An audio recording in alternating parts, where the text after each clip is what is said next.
This is Pet Life Radio. Let's talk pets.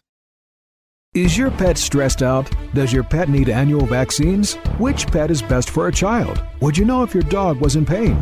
Pet Life Radio presents The Pet Doctor, where you'll learn everything about keeping your pet healthy and happy. From pet care, pet meds and grooming, to pet food, pet insurance, and dental care, this is the place to find out everything there is to know about pet wellness. Whether you have a dog, cat, reptile, or rabbit, you'll find answers for your pets straight from the vets, because it's your pet. Health matters. Please welcome your Pet Doctor host, veterinary media consultant and veterinarian, Dr. Bernadine Cruz. I have a very good friend who's been a pet parent for 7 Australian Shepherds and 2 cats. The care and love that she's bestowed on all of them has been touching to observe, and it's always been a pleasure to assist her in keeping her kids healthy. When the time came to let each of them leave her side, I've watched her go through agonizing pain. Each time she's moved forward, but the pace has been slower and slower, and her pain has become debilitating. As a veterinarian, I'm trained to reduce pain and suffering and maintain the health of animals. Sadly, the majority of veterinarians, myself included, are not trained in assisting pet parents with the transitions that will occur in all of our lives, the preparation and recovery from the loss of our pets. My guest, a dear friend and classmate, is an exception. Dr. Liz Fernandez is a certified hospice and palliative care practitioner. Several years ago, she wrote a marvelous book, Sacred Gifts of a Short Life, uncovering the gifts of our pet's end-of-life journey. She continues to assist pet parents and veterinarians in handling transitions with grace and peace. We'll be right back after the short break to talk about how we can let go and how we can recover. She's a purebred, orange and white Brittany. But when we adopted April, she started scratching like crazy. I said, what you put into a dog is what you get out. DINOVITE.com. So we had a huge scoop of Dinovite in her bowl. She licked it clean. She loved it. Her coat is now soft. It's silky. Dinovite is nutrition. You get some Dinovite, how happy your dog will be. On Dinovite, she's Little Miss Hollywood. DINOVITE.com.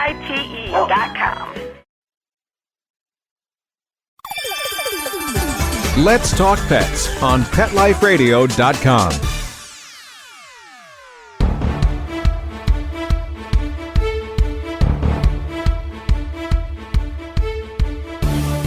Dr. Liz, it is so good to have you back on the show again. It's great to be here. Thanks, Bernie. And it's true. I was never trained. You weren't initially trained on how to help these pet parents with one of the most gut-wrenching experiences that we all go through, and it's never easy. And sometimes people need a little bit of extra help, and it's hard to know where can you get this. So explain, please, to the listeners, what's hospice, what's palliative care? Sure. So I think back in about 2006 or 2009, somewhere in there, several veterinarians got together and decided to create a veterinarian that were going to focus on hospice and palliative care. And they since created a certification for veterinarians, which, basically it requires more time than most veterinarians have in a normal office visit situation, because the issues that people are dealing with are much more involved. And so it's psychologically and physiologically so tough on these folks. They feel like they're playing God so many times, they say. It's like, how do I know when's the right time? Right. So, and to be honest, a lot of the people that are certified and are going through this certification aren't necessarily, we have a paradigm in veterinary medicine that we as the veterinarian know when they're suffering, and we tell the client, and then they go along with whatever it is that we say. Unfortunately, that's often not the case. So sometimes they feel that it's time and we don't, or sometimes we feel it's time and they don't. And how do we deal with that? And that's something that I kind of have uniquely come to, and not as much in terms of how or my training as a veterinarian, or even in the certification program, but just my own spiritual journey, which is basically we have to listen. This is a spiritual question.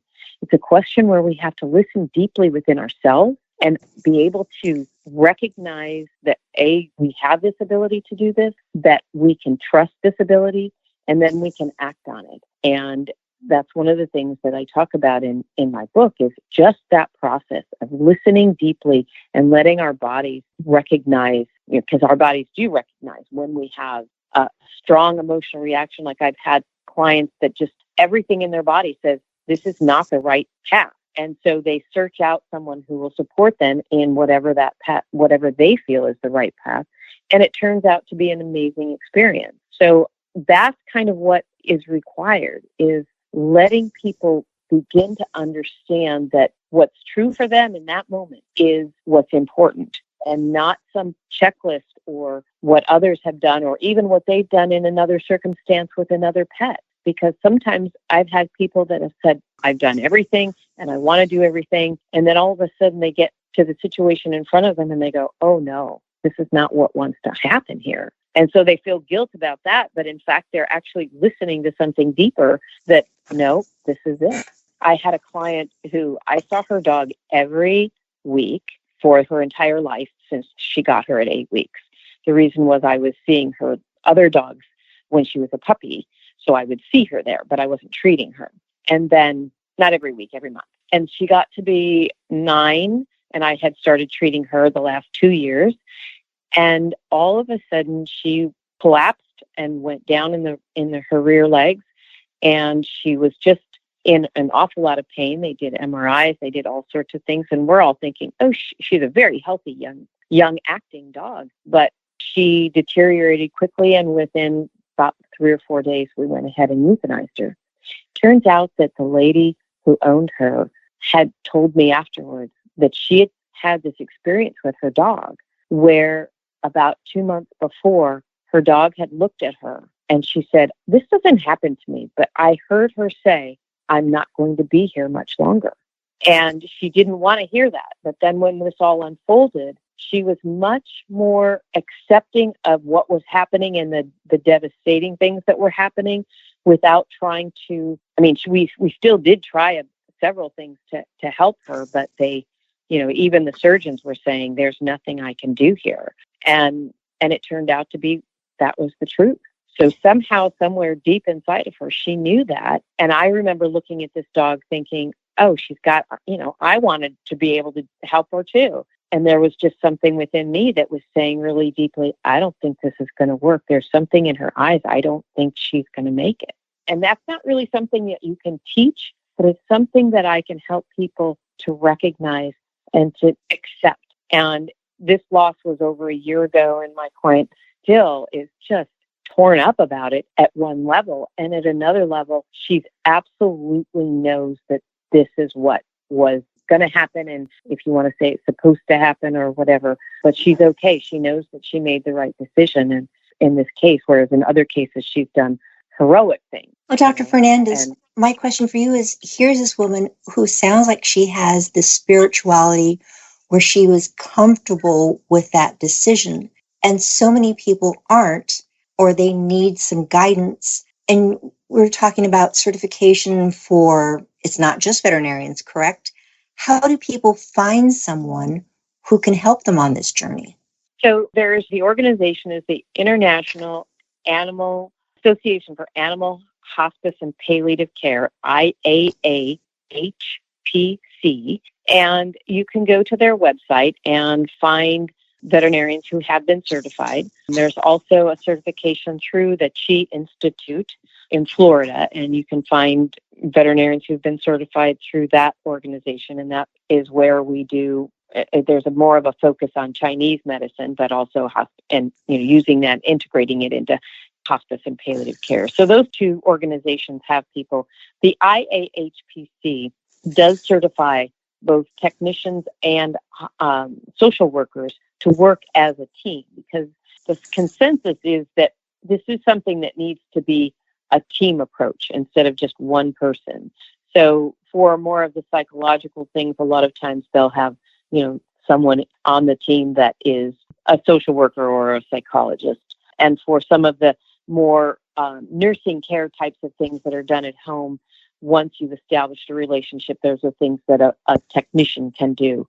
And so you can send your technician out to give sub-Q fluids or to, do a recheck evaluation and those sorts of things so that the people don't need to come in. Now, right now, all of that is kind of, we're in a different world as far as veterinary care. So because of COVID, yes. Yeah. But that's how you reach out to find these people.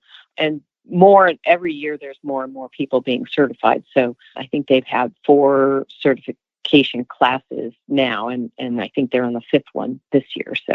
So if somebody goes online and they're saying, yes, my pet is having and seeing these major life issues, and I've spoken to my regular veterinarian, my daytime veterinarian, and they're helping, but I need more. I'm seeing many services for in-home euthanasia. This is more than that, correct? Yes, it is more than that. Now, a lot of the people that do work with the organizations that offer in-home euthanasia, they also do end-of-life consultations. And that's good because perhaps people aren't sure, and maybe there are other things that can be done at home and to help them. And so, they have that option. And some of these people many of the people that are doing the in-home euthanasias are also certified in hospice and palliative care. So, some of them will say, we do these, we offer appropriate, or whether there are some things that we can do, in a home setting without having to have your animal come in.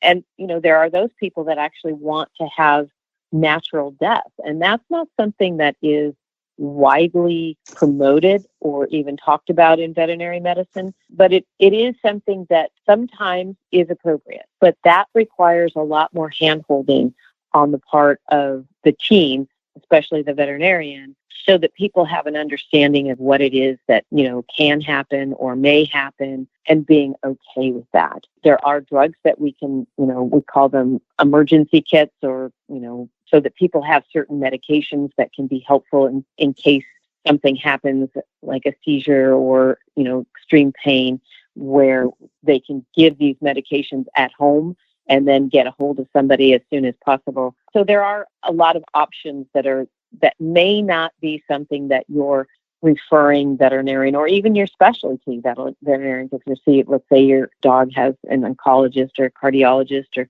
is working with an internal medicine person, that they may not offer. And I think most importantly, it's important that people know that they can ask the question, and hopefully their veterinarian will be able to help them and guide them to someone. But if not, they can go to these other websites and start searching for someone. And obviously, we're in Southern California, so there's a multitude of options, available. I know that in other parts of the country, that's not nearly as easily found, these sorts of services. So, Dr. Fernandez, you mentioned natural death, and I think that's a term that people, they have this vision of what a natural death is going to be. Can you define for you what is a natural death? Well, it's a death where we have not given them an injection to euthanize them. Now, natural death can be as challenging and more so even than a natural birth, right? So it's not always pain-free. It's not always pleasant to visualize or, experience. And sometimes it can be. And we can give them things that can be helpful. And I've seen, pets that have died naturally. I have talked with people whose pets have died naturally, and it can be a beautiful experience. And I have many cases where people have said it was just so wonderful, but they had an expectation that, this dying process, just like when a woman gives birth, that actual birthing, it's painful. I mean, there's just no way around that. Mm-hmm. And if not, let's say that you've been given something for the pain, it's still, if you didn't know what you were looking at, it could be a little disconcerting.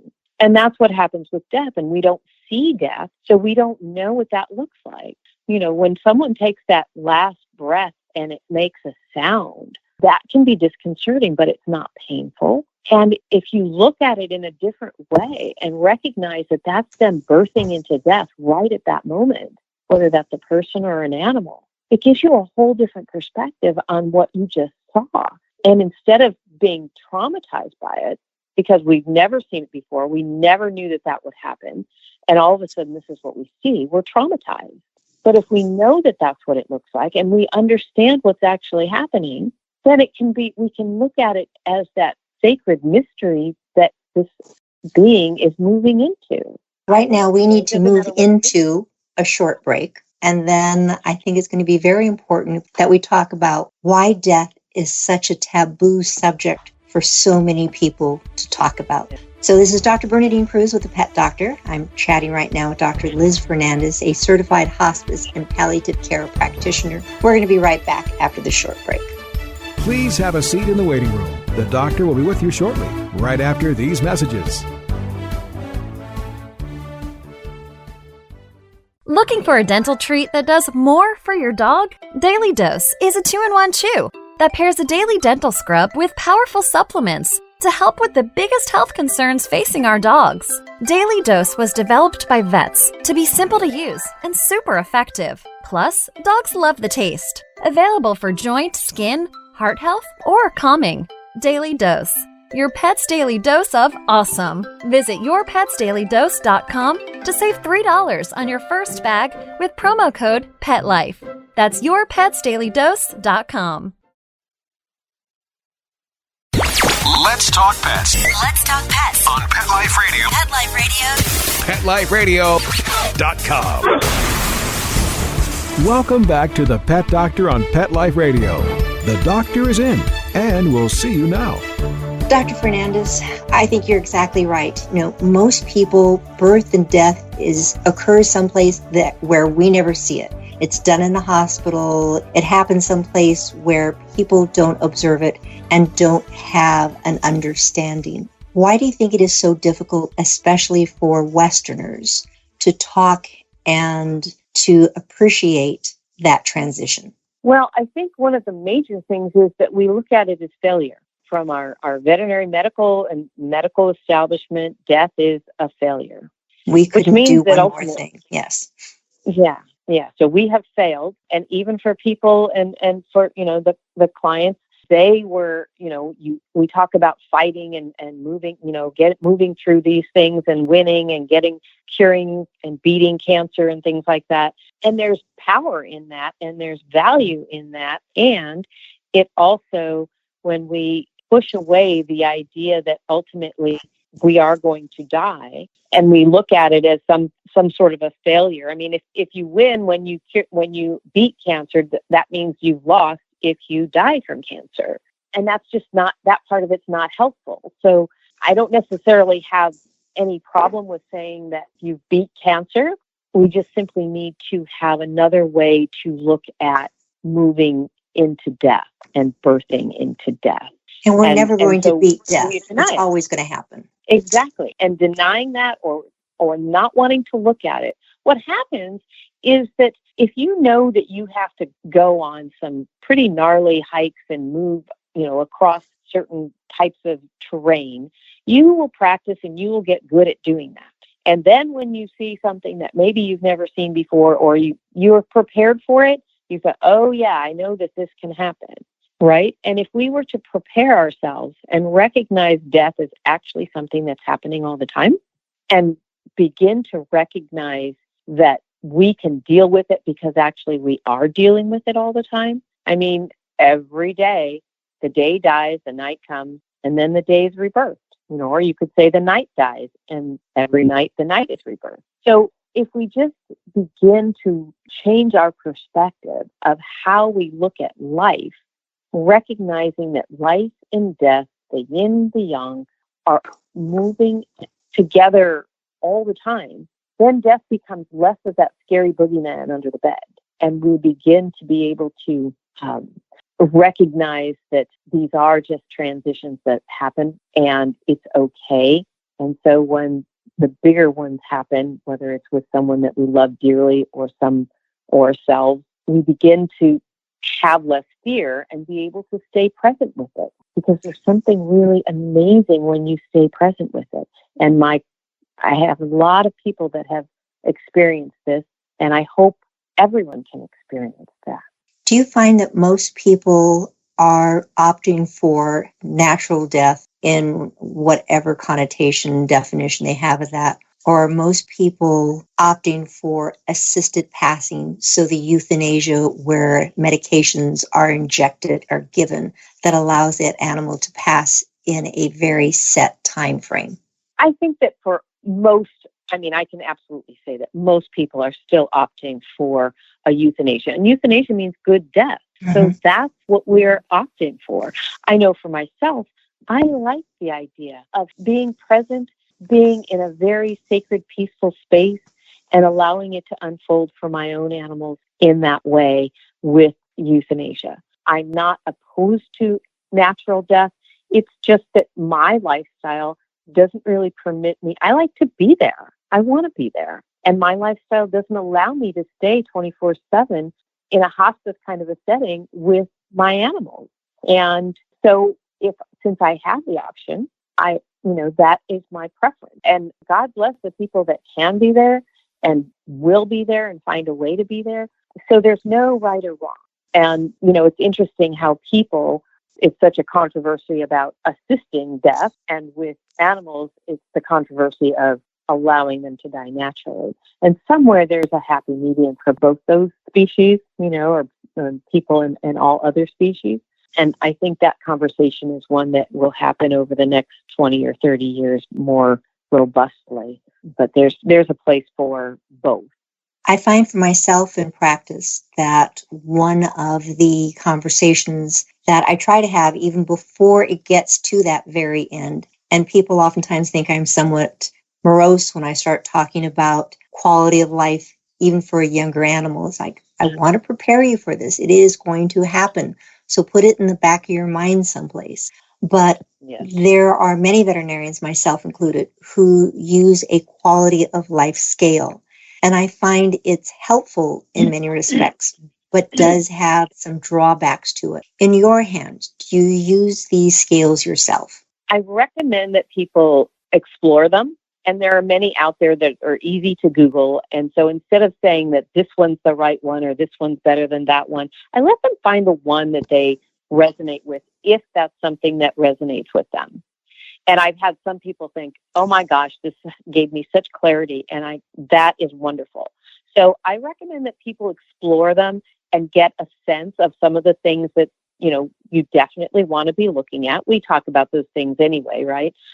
How much they're moving, how much they're engaged. So I do it informally, but I do recommend that people look at it at the actual scales that are out there. And then I say, again, in the end, regardless of what the number that you come up with or whether the scale says that, quality of life is poor or wonderful, you have to look at your own pet. What do you think? So, and I ask them to reevaluate that on a daily basis. And, there may be one day that's not good, but there's other days that are great. And we know that the trajectory is going to be going down. So in a way, they're kind of looking at the trajectory and watching that, but they're looking at something deeper too. There's something, and people talk about it, that look in their eyes, their pet's eyes. And that's what happened with this story that I was telling you about just a little earlier. I saw that dog's eyes and I just thought, my reaction was the same as hers. No, you don't have to. And it was just like, I'm not going to be here. Whoa. And I didn't want to believe it. But after a couple of days, and we were just trying different things. She had a little diarrhea, so we were trying to fix that. So, but it was, So that look is definite, where it's kind of that flat look, like you have the worst case of the flu and you can just see it in somebody's eyes. They don't have to tell you they feel poorly. You can just tell. So you've made the decision the pet passes either naturally or has been euthanized. And now you feel guilty. Did I do it too soon? Did I do it too late? And I think what's even the most devastating, if there's multiple people in the home and 1, 2 say, yes, it's time, and the other one has said, no, it wasn't ready, and they've had the pet euthanized. How do you handle those situations? Because guilt can just be devastating. So, people can feel guilty about so many different aspects of the whole journey. And the simple answer, although it's not easy, is the remedy to guilt is forgiveness. So if you're feeling guilty that maybe you did, and let's say that you found out something different after you've euthanized, and it was like, oh my gosh, we could have tried this, and you didn't know about it. So then you feel guilty.